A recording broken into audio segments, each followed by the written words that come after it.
China and Russia have agreed to partner up in the production of more than 60 million doses of the Russian Sputnik V vaccine.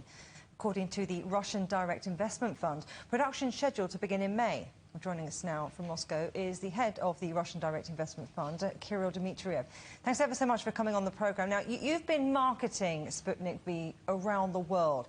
How important is this deal with China? Well, I think we have great partnership with China on production, just as we have with India, Brazil, Korea, many other countries.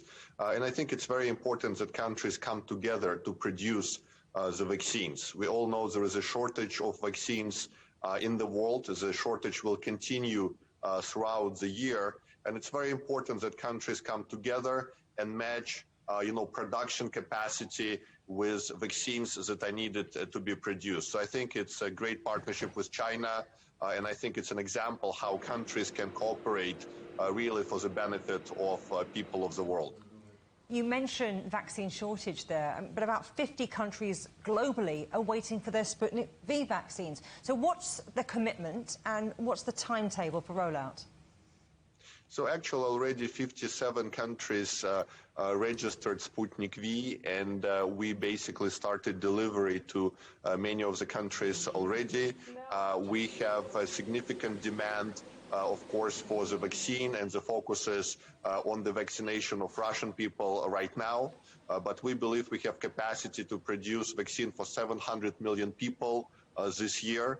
And this is done through many partnerships in actually 10 countries that are producing Sputnik V vaccine. So we are delivering right now, and definitely we are one of the most efficient and safest vaccines out there, and we are partnering with some other vaccine producers as well, and believe that partnership should be at the forefront of different countries working together on the vaccines. Let's talk about the European Union, because the European Medicines Agency has been evaluating Sputnik V for several weeks now. What do you think the hold-up might be? Well, first of all, they will have some visits to Russia this month, and, we believe that EMA is very professional, and we know it has some of the best scientists of the world. So we expect the review to be scientific. I think it's more of some of the comments that came from European Commission that were quite surprising. And we'd like to separate scientists. We'd like to separate politicians like Angela Merkel, who's been very supportive of Sputnik V vaccine, and President of France, Prime Minister of Italy, and many others, of course, Chancellor Kurz of Austria. And some strange comments we hear from European Commission, where some people basically say, oh, we don't need Sputnik.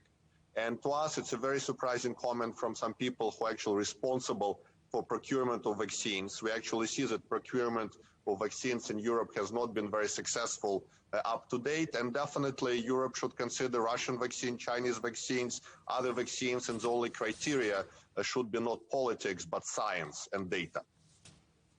Well, Mr. Dmitriev, it's a pleasure talking to you. Thank you very much for your time.